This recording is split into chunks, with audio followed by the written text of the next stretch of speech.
My wife and my sister were poisoning me. Not figuratively. Not emotionally. Literally. For months, they were slowly introducing a toxic compound into my food because I had a $1.2 million life insurance policy, and they needed me dead to collect it. I found out. I said nothing to either of them. I bought recording equipment. And I captured everything. Before I tell you what I recorded, and I will tell you exactly what I recorded, you need to understand what kind of man I was before this happened. I was not suspicious by nature. I was not paranoid. I was a husband who trusted his wife completely. A brother who would have died for his sister. And that almost turned out to be exactly what happened.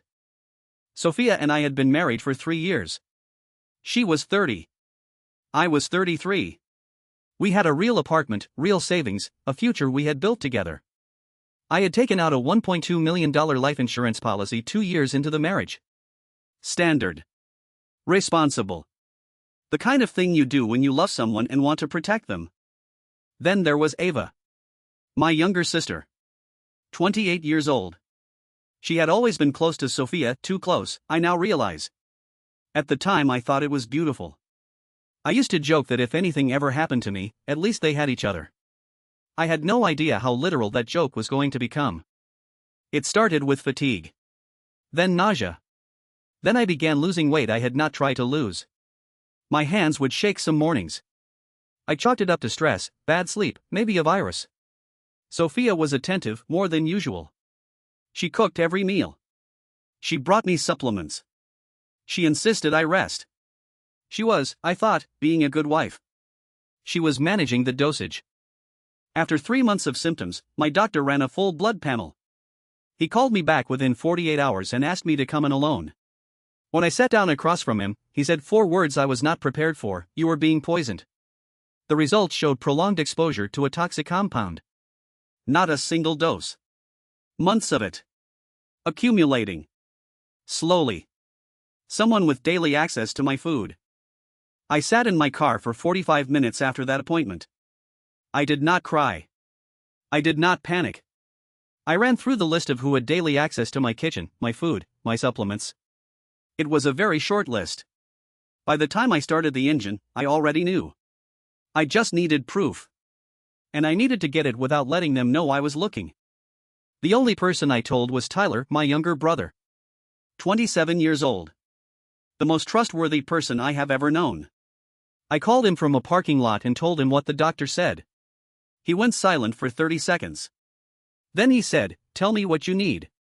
That was the last conversation I had about this with anyone until the FBI walked through my front door. Tyler and I set up 4 wireless cameras in my apartment over a single afternoon while Sophia was out. Kitchen. Living room. Dining area. The hallway outside the bathroom cabinet where she kept the supplements she gave me. I kept taking those supplements. I kept eating the meals she prepared. I sent each portion to a private lab Tyler arranged. And I waited. You won't believe what I caught on camera. 14 days in, camera 2 caught Sophia in the kitchen at 11:47 p.m., 2 hours after I had gone to bed. She opened a cabinet I rarely used. Removed a small unlabeled container. Added a measured amount to the protein powder she gave me every morning. Replaced the container. Wiped the counter. Turned off the light. I watched this footage on a laptop in Tyler's parking lot. I watched it 4 times. 3 days later, Ava came for dinner. I excused myself early and went to the bedroom. Camera 1 caught the 2 of them at the kitchen table. Ava asked how much longer. Sophia said 2 more weeks, maybe 3. Ava said she needed her cut before Christmas. Sophia told her to be patient. Then they laughed. My own sister. Asking how much longer it would take for me to die. Marcus appeared on camera the following Saturday. He came over while I was supposedly napping. Camera 3 caught him in the living room with Sophia. He was walking her through the insurance claim process, what to say, who to call, how to frame it as sudden cardiac failure. He had researched it. He had printed notes. Marcus, my best friend, had a printed guide on how to collect on my death. Elena's role was documented on camera 1 4 days later. She coached Sophia on how to perform grief. How to appear devastated at the funeral. What to post on social media. How long to wait before moving, and where Marcus thought they should go together. Elena was not a reluctant accomplice. She was Sophia's director. She had planned the performance before the show had even started. Through the cameras, I learned the full scope of it. Sophia had named herself sole beneficiary of the $1.2 million policy 18 months earlier. She had forged a beneficiary update form without my knowledge. She and Ava had agreed to split the payout, $800,000 for Sophia, $400,000 for Ava. Marcus expected to be rewarded after. Elena was doing it out of loyalty. 4 people. 1 target. Me. By week 4, lab results showed the compound levels in the food samples had increased. They were accelerating the timeline. I was running out of time to complete the evidence package. Tyler coordinated with a federal contact through work. We had 8 days to finish building the file before handing everything over. I kept eating. I kept pretending. I kept recording. I performed being sicker than I was. I moved slower. I winced at meals. I told Sophia my chest felt tight some nights. I watched her face when I said it. She kept it neutral, but her eyes went somewhere else. She said she was going to call my doctor. She never did. She just asked if I had taken the morning supplements. That was the moment I understood exactly what I was dealing with. 10 days before the arrests, all 4 of them were in my apartment at the same time: Sophia, Ava, Marcus, Elena. A dinner I had suggested. All 4 cameras running. Over 3 hours I captured Ava giving Sophia a look that confirmed a timeline. Marcus referencing a call the following week. Elena asking Sophia if she had handled the paperwork. Every single word recorded. The final recording was the one that ended all of it. 2 nights before I handed the files to federal investigators, camera 2 caught Sophia alone in the kitchen at 1 a.m. She was on the phone. I have never released the full audio of that call. But what she said, clearly, calmly, to whoever was on the other end, was this: "It's almost done. He won't last another 2 weeks." She said it the way you talk about a project deadline. Not a person. A deadline. I handed the complete evidence package to federal investigators on a Tuesday morning.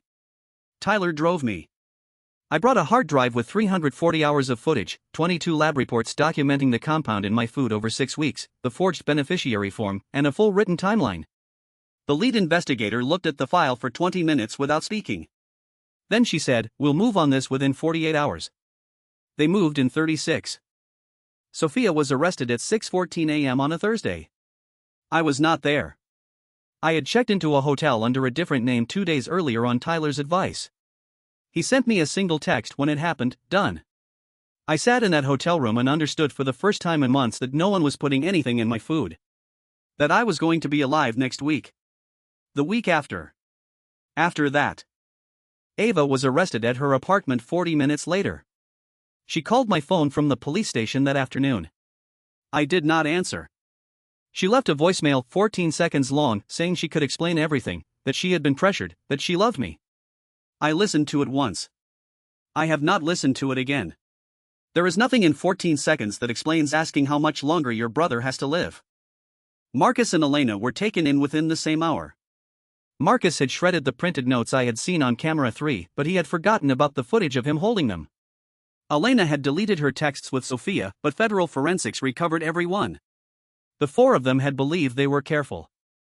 They were not careful. They were just dealing with someone they thought was already dying. The charges were serious. Attempted murder. Insurance fraud. Conspiracy. Sophia faced the most: the poisoning, the forged form, the recorded phone call. Ava, attempted murder and conspiracy.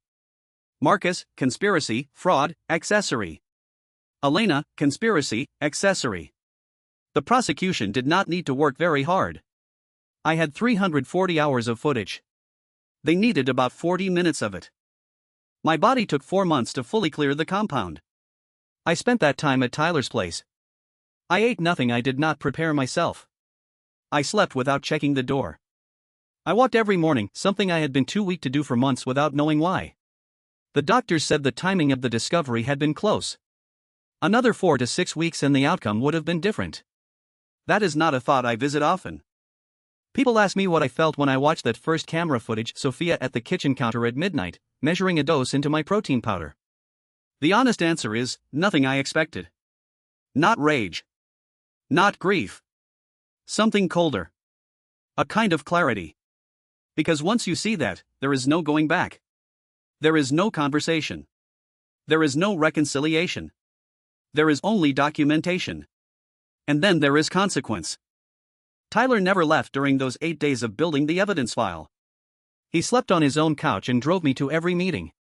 When the last arrest was confirmed, he made coffee and we sat without saying anything for a long time. He didn't ask me how I was. He already knew. Some loyalty you don't have to explain. You just see it in who shows up. If this story shocked you, smash that like button right now.